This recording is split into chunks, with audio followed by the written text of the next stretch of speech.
Hello students. अब हम लोग को बात करनी है एवरेज वेलोसिटी और एवरेज स्पीड की।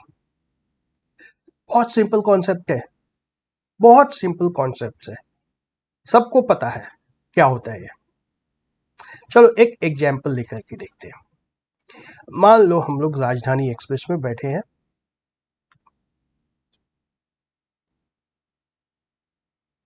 राजधानी एक्सप्रेस में बैठे हैं जो जा रही है पटना से दिल्ली, पटना से दिल्ली। पटना से शाम को 6 बजे खुलती है, 6 PM, और दिल्ली सुबह 6 AM में पहुंच जाती है। ठीक है, 12 घंटे का इसका ट्रैवलिंग है। एंड इस दोनों के बीच की दूरी कितनी है पटना से दिल्ली? थोड़ी देर के लिए मान लो कि 1000 किलोमीटर का यह डिस्टेंस है। हम लोग ट्रेन में बैठे हैं, शाम में 6 बजे पटना में खुले, सुबह 6 बजे दिल्ली आराम से पहुंच जाएंगे, कोई दिक्कत नहीं होने वाली है। तो हमारी स्पीड क्या है ट्रेन की? स्पीड क्या है ट्रेन की? Distance divide by time. Distance divide by time, बचपन से यह फॉर्मूला हमें पता है, बस निकाल दो speed. Distance 1000, time 12, 1000 divide bye 12, जो कि हो जाएगा 250 डिवाइड बाय 3,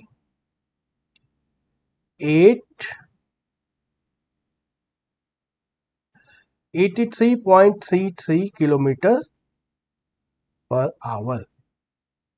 ठीक है, 83.33 किलोमीटर पर आवर।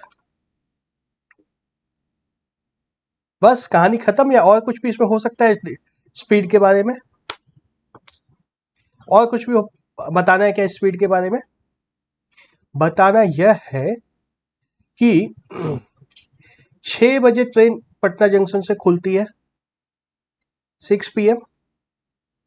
6:01 पे प्लेटफॉर्म पर ही होती है, चल रही होती है ट्रेन, है ना? ट्रेन प्लेटफॉर्म पे है पर चल रही है, बहुत धीरे धीरे चल रही है। 6:02 पे प्लेटफॉर्म खत्म हो जाता है, स्पीड बढ़ती होती है, स्पीड जा रही, ऊपर हो रही है। 6:05 पे पटना से बाहर निकलते ही ट्रेन स्टॉप हो गई, रुक गई। 2 मिनट रुकी रहती है, फिर 6:07 पे वापस से चल जाती है ना? फिर से चलने लगती है। ऐसा कुछ होता है? मान लो 6:45 पे दानापुर आता है, 6:45 पे दानापुर आता है, फिर से वहां पे ट्रेन रुक जाती है।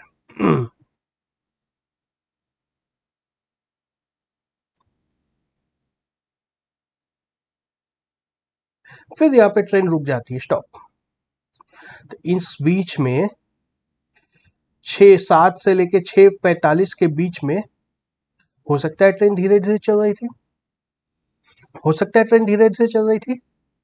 फिर मान लो 7 बजे दानापुर से खुलने के बाद ट्रेन फुल स्पीड पे चलने लगती है, फुल स्पीड पे चलने लगती है, और यहाँ पे ट्रेन की स्पीड हो जाती है 105 किलोमीटर पर आवर।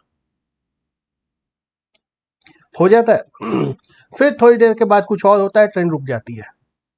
यह सारा कुछ होता है, यह सारा कुछ होता है। तो ये जो स्पीड निकाले हम लोग, कब की स्पीड निकाले? मतलब मेरे पूछने का मतलब यह है कि हमने देख लिया कि ट्रेन 6 बजे खुली थी, 6 बजे से खुली थी, 6:02, 6:05 तक फिर रुक गई थी ट्रेन, 6:07 में फिर से चलने लगी थी, 6:45 पर फिर से रुक गई थी दानापुर में। तब तक 85 किलोमीटर का 83 किलोमीटर की स्पीड नहीं आई थी, और फिर दानापुर से खुलने के बाद स्पीड 105 किलोमीटर हो गया है, जो कि 85 से ज़्यादा है। तो हमारा जो स्पीड निकला था 83.33 किलोमीटर पर आवर, ये किस समय का स्पीड था? फिर 7 बजे के आगे का भी चार्ट बनाओगे, 7 बजे के आगे का भी चार्ट बनाओगे, तो हो सकता है कि 5-10 मिनट के लिए कभी स्पीड 83.3 होती हो। 83.33 की स्पीड कभी कभी होगी, है ना। जब ट्रेन स्पीड पकड़ रही है, स्पीड पकड़ने के प्रोसेस में बीच में कभी यह स्पीड आएगी और फिर यह क्रॉस होकर के 100 120 इस तरह की स्पीड चल जाएगी। तो ये स्पीड किसकी थी, यह स्पीड किसकी थी, यह थी हमारी average speed. Average speed, average speed का क्या मतलब है, यदि पूरे रास्ते हम लोग एक फिक्स स्पीड, जो कि यह 83.3 किलोमीटर पर आवर की स्पीड है, यदि पूरे रास्ते इस स्पीड से चलते तो हमारा डिस्टेंस उतने ही समय में कवर होता। राजधानी एक्सप्रेस जो 12 घंटे का समय ले रही है, उतने ही समय में यह डिस्टेंस कवर होता। ठीक है।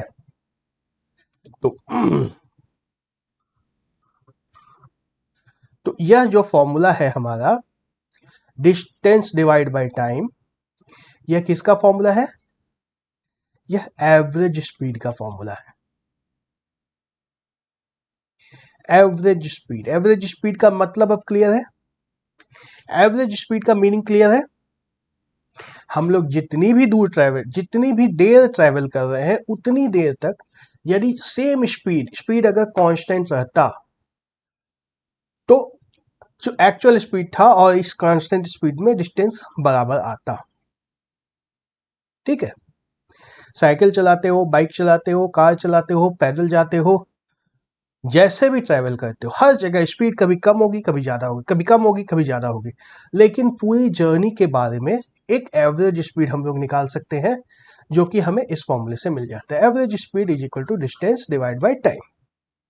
कॉन्सेप्ट क्लियर है। चलो अब एवरेज स्पीड जब आ गया, तो एवरेज वेलोसिटी का भी कॉन्सेप्ट एक बार समझ लो। मैं एक रफ सा मैप बनाता हूं इंडिया का, बनेगा तो नहीं मुझसे मैप ठीक से, फिर भी थोड़ी देर के लिए मान लो कि यही इंडिया का मैप है।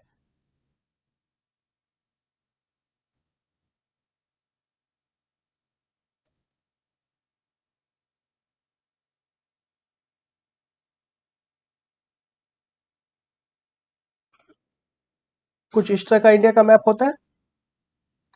इसमें पटना यहां पर है, पटना यहां पर है और दिल्ली यहां पर है ना।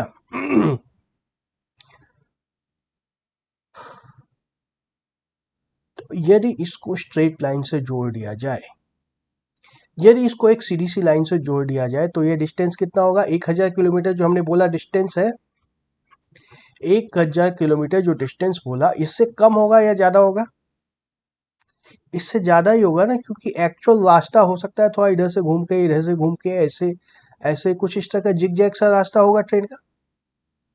ट्रेन की पटरी देखने में बिल्कुल सीधी लगती है, लेकिन कर्व्स उसमें होते हैं जहां तहां, इधर उधर बहुत जगह कर्व्स होते हैं उस ट्रेन के रास्ते में। तो यह डिस्टेंस जो हम लोग का एक्चुअली 1000 किलोमीटर है, 1000 किलोमीटर ट्रेन के रास्ते का डिस्टेंस है। डिस्प्लेसमेंट,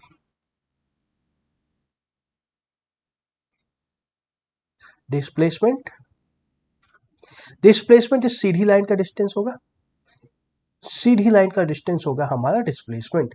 तो डिस्प्लेसमेंट क्या होगा, लेस देन 1000 किलोमीटर होगा, डिस्प्लेसमेंट लेस देन 1000 किलोमीटर होगा।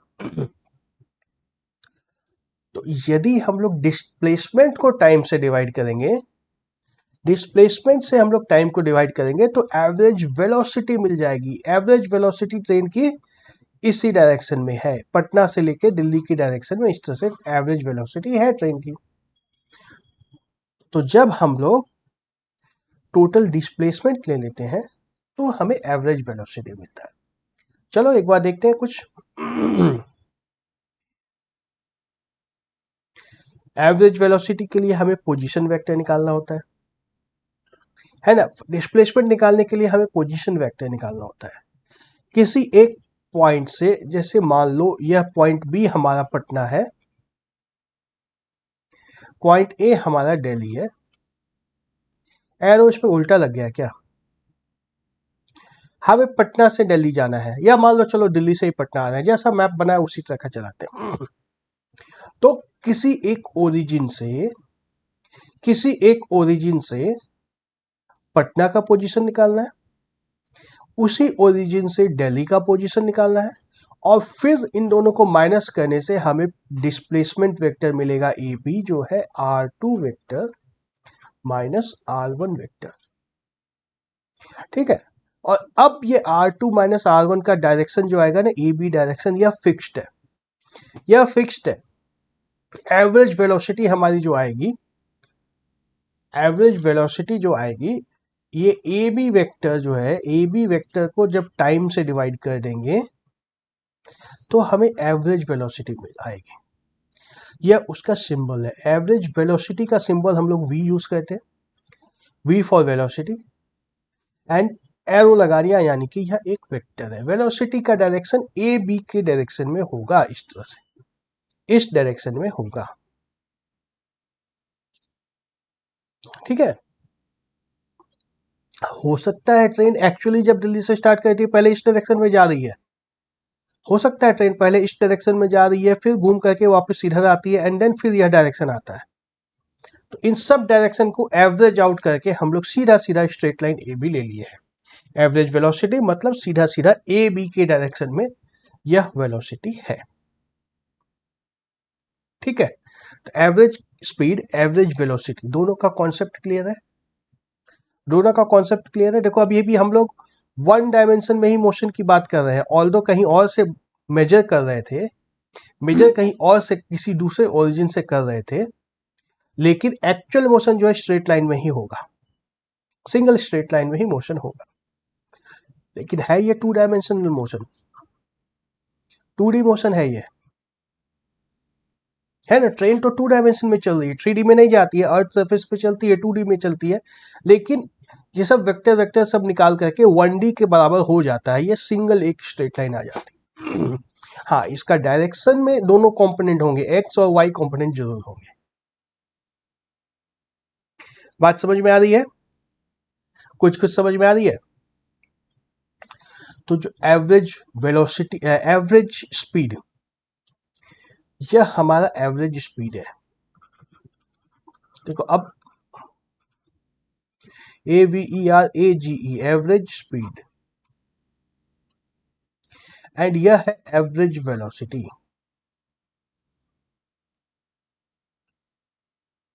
कॉन्सेप्ट हम लोग का क्लियर हो चुका है, समझ चुके हैं क्या बात है।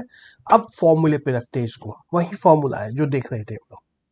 एवरेज स्पीड का फॉर्मूला रखते हैं हम लोग, सिंबल रखते हैं वी, वी से वेलोसिटी होता है, स्पीड भी वही है, वेलोसिटी भी वही है।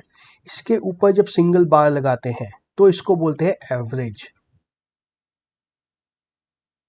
ठीक है, और इस वी के ऊपर जब एरो लगा देते हैं तो ये हो जाता है वेक्टर, जिसको बोलते हैं वेलोसिटी। दोनों में डिफरेंस है, दोनों वी है, देख रहे हो, दोनों वी है, लेकिन दोनों में डिफरेंस है। ये वी एवरेज है इसलिए ए वी लिखा है, एवरेज का शॉर्ट फॉर्म है ए वी, मैं भी यहां पे लिख देता हूं ए वी, एवरेज वेलोसिटी, और ये बार का मतलब है एवरेज। यहां पे ए वी नहीं लिखा है, क्यों? क्योंकि बार का खुद ही मतलब एवरेज होता है। यहां पे बार कैसे लगाते हैं, अगर यहाँ पे बार लगाना होता तो एक बार यहाँ पे लगता, फिर उसके ऊपर एक वेक्टर लगता, देखने में अच्छा नहीं लगता, इसलिए यहाँ पे बार नहीं लगाया गया है, ए वी लिख दिया गया है। वी तो हमारा वेलोसिटी का सिंबल है। देखो सिंबल्स बहुत इंपॉर्टेंट है, हर जगह फॉर्मूला लिखना होगा फिजिक्स में, और किताब से पढ़ना होगा। किताब में भी एक कांस्टेंट प्रोसेस यूज करते हैं सिंबल्स का। फॉर्मूला इस तरह से लिख दिया है, से शॉर्ट में फॉर्मूला लिख दिया है। अब इसमें अगर x1 x2 v delta x delta t ये सब क्या है अगर नहीं पता है तो कैसे बनेगा? सब कुछ को पता रखना होगा। तो सारे सिंबल्स किसके हैं? यूनिफॉर्म यूज करते हैं हम लोग, बार बार चेंज नहीं करते हैं। क्यों? क्योंकि फॉर्मूला याद कर लेना है, सीधा सीधा यह फॉर्मूला याद करना है, फॉर्मूला अप्लाई करना है। मुझे भी फॉर्मूला याद है, तुम्हें भी फॉर्मूला याद है, एग्जाम में तुम लिखोगे तो एग्जामिनर को भी फॉर्मूला याद है। तो फॉर्मूला याद है, अगर x के जगह मैं a लगा दूं, V bar is equal to A2 minus A1 divide by x2 minus x1, मैं अगर वेरिएबल्स का नाम से बदल देता हूं तो यह वेरिएबल का क्या मतलब है, यह कैसे पता चलेगा? नहीं पता चल सकता है। इसलिए वेरिएबल्स जो है वहीं रहेंगे, किसी को चेंज करने की कोशिश नहीं करना है। तो v तो हमारा एवरेज वेलोसिटी होता है। x में हम लोग पोजीशन नापते हैं। पोजीशन 2 मतलब फाइनल पोजीशन, x1 मतलब इनिशियल पोजीशन।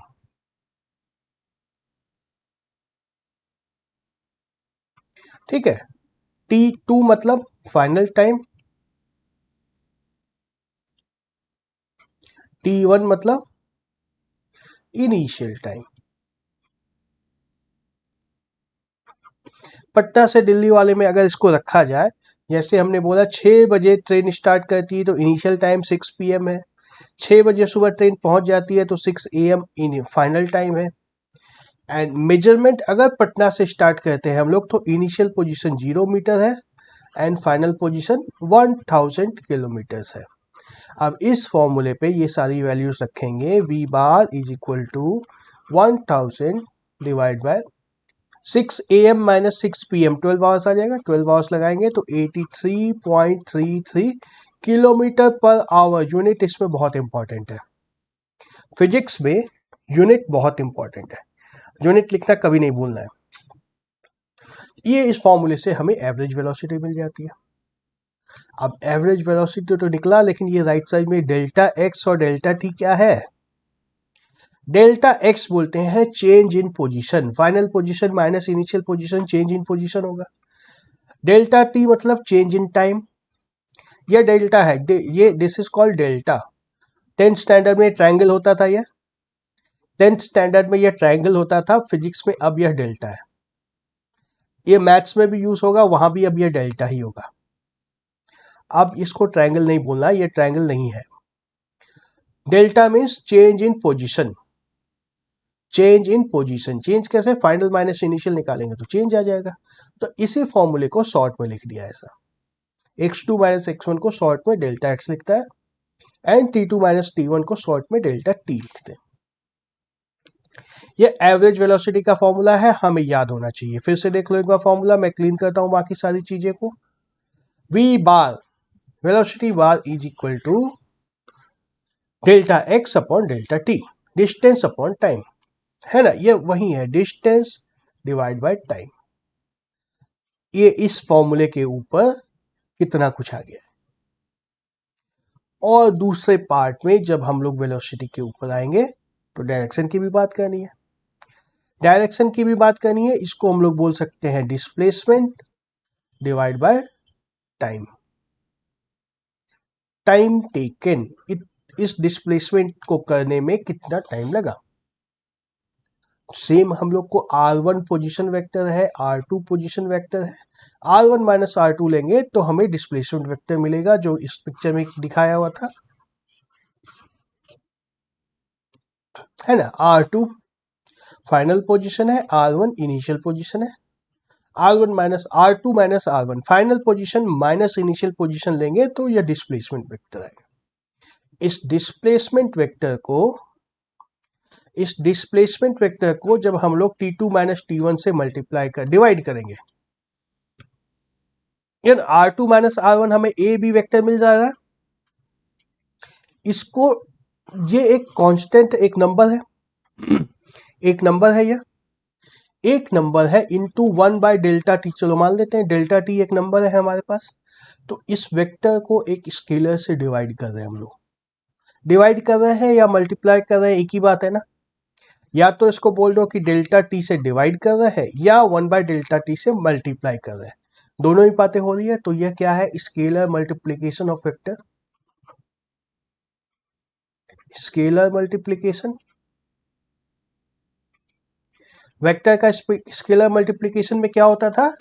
सिर्फ क्वांटिटी, इसका जो है मैग्नीट्यूड वो चेंज होता था, डायरेक्शन सेम रह जाता था। होता था ना ऐसा? मैग्नीट्यूड इसका चेंज हो जाएगा, डायरेक्शन सेम रहेगा। तो जब हम लोग वेलोसिटी निकालेंगे तो वेलोसिटी का डायरेक्शन यही रहेगा, मैग्नीट्यूड जो आएगा डिवाइड करके वो हमारा मैग्नीट्यूड होगा। मैग्नीट्यूड जो हमारा आएगा वो हमारा एक्चुअल मैग्नीट्यूड हो जाएगा। तो इस तरह से हम लोग का एवरेज वेलोसिटी और एवरेज स्पीड दोनों निकल जाता है। बहुत सिमिलर है, स्पीड में डिस्टेंस लेना है, वेलोसिटी में डिस्प्लेसमेंट लेना है।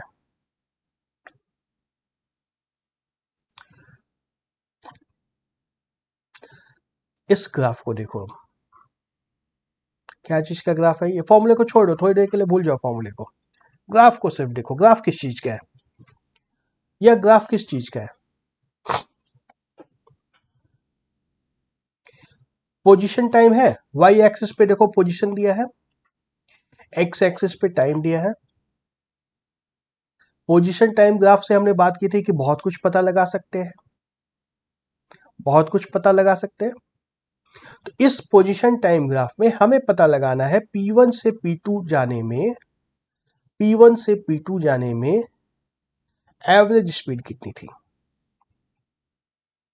ठीक है, एवरेज स्पीड निकालने के लिए या तो हमें टेक्स्ट में, पैराग्राफ में सारा इंफॉर्मेशन दिया जा सकता है, या ग्राफ में भी सारा इंफॉर्मेशन दिया जा सकता है।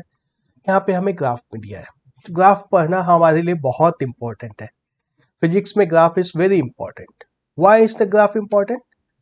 क्योंकि इस ग्राफ को देखो, इनिशियली इस ग्राफ को देख करके पता चल रहा है कि पॉजिटिव ऑब्जेक्ट ओरिजिन से स्टार्ट होता है, ओरिजिन से स्टार्ट होता है मूव करना, एंड पॉजिटिव डायरेक्शन में जा रहा है, पॉजिटिव डायरेक्शन में जा रहा है, एंड ये ऊपर की तरफ घूमता जा रहा है, मतलब स्पीड इसकी बढ़ती जा रही है। हमने बात किया था ना, जब ऐसी लाइन हो तो स्पीड कम है, फिर जब और ज़्यादा स्लोप होगा तो ज़्यादा है, और टेढ़ा होगा तो स्लोप टेढ़ा है, स्पीड इसकी बढ़ती जा रही है। अब हमें निकालना है एवरेज स्पीड P1 से लेकर के P2 तक में। एवरेज स्पीड का फॉर्मूला तो वही है, total path divide by total time. एक टोटल पाथ कितना होगा, x2 minus x1 divide by t2 minus t1।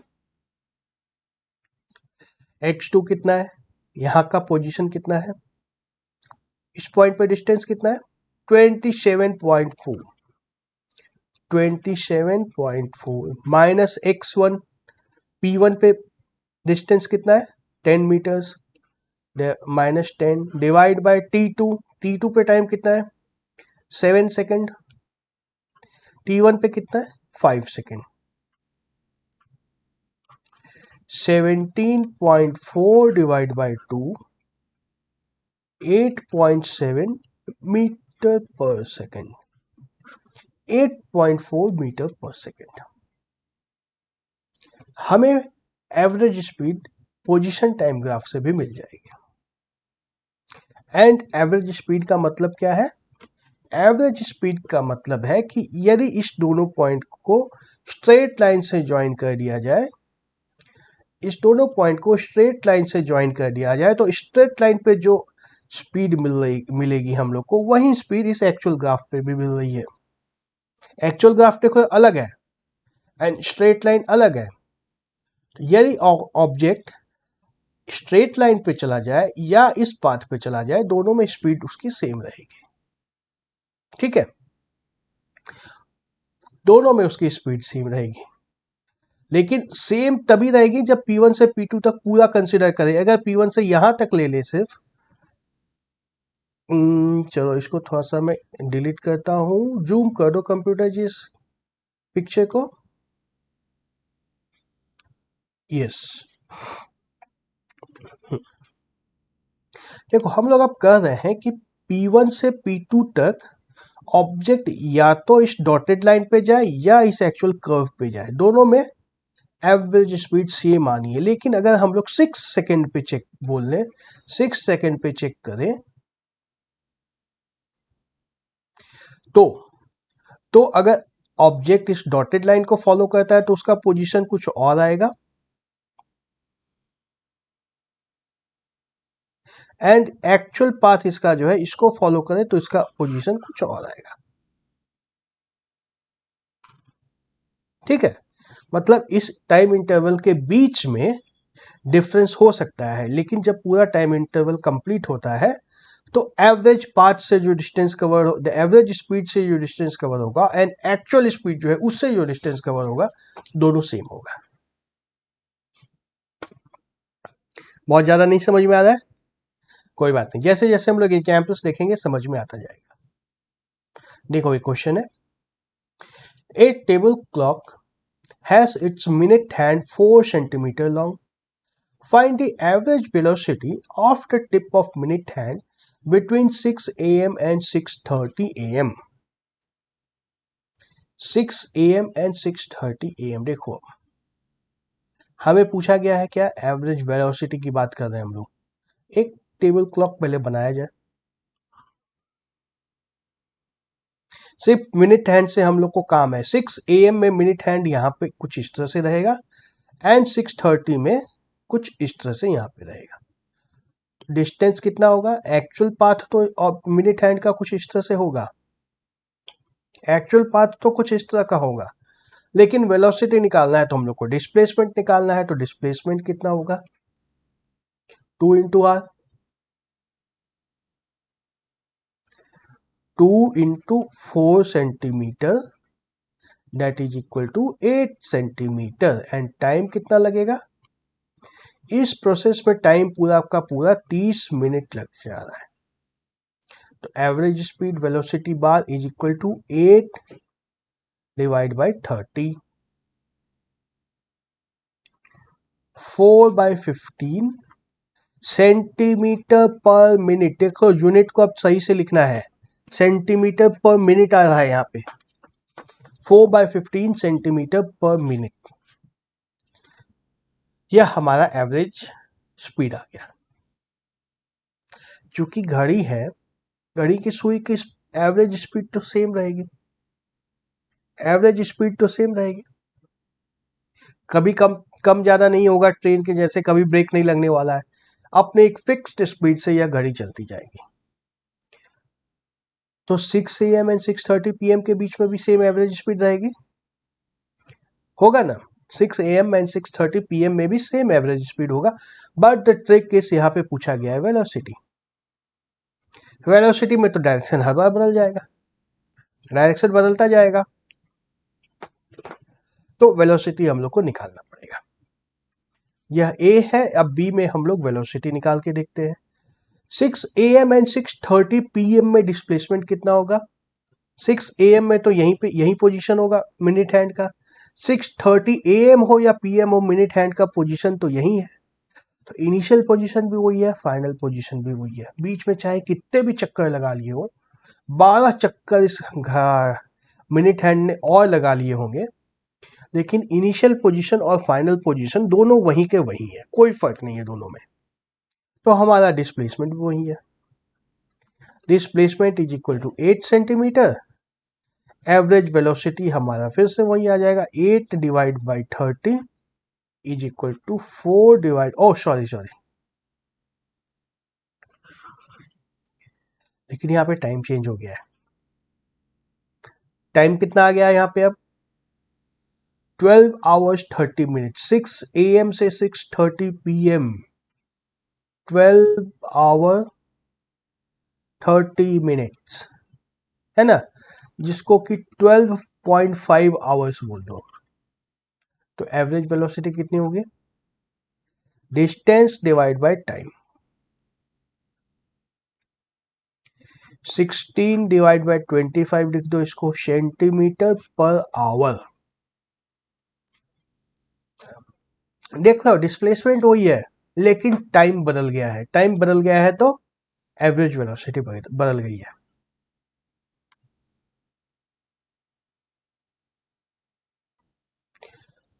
Example 3.1 है यह एनसीईआरटी टेक्स्ट बुक का। इस क्वेश्चन को मैं अभी दिखा देता हूं। क्वेश्चन को एक बार खुद से अटेम्प्ट करोगे, फिर अगले वीडियो में मैं इसका सॉल्यूशन बताऊंगा। A car is moving along a straight line से ओपी स्ट्रेट लाइन में एक कार चल रही है। It move from O to P in 18 seconds. 18 second में ओ से लेकर के कार पी तक आ जाती है। Returns from P to Q in 6 seconds. यहां से फिर वापस 6 सेकेंड में यहां तक आ जाती है। The average velocity and average speed of the car in going from O to P. O से पी तक में एवरेज वेलोसिटी निकालनी है, एवरेज स्पीड भी निकालनी है, and average velocity average speed दोनों फिर से निकालना है इस प्रोसेस में। O to P and back to Q, इस प्रोसेस में। अब देखो यहां पे तो डिस्टेंस एंड डिस्प्लेसमेंट सेम आएगा, ओ से पी में डिस्टेंस एंड डिस्प्लेसमेंट सेम आएगा, लेकिन ओ से क्यू तक का जब मेजर करेंगे तो इसमें डिस्टेंस एंड डिस्प्लेसमेंट अलग अलग आएगा। तो हमारा average speed and average velocity दोनों अलग अलग आएगा। कुछ निकालने की कोशिश करो, देखो निकलता है या नहीं। अगले वीडियो में इसका सॉल्यूशन मैं दूंगा। Okay, bye bye.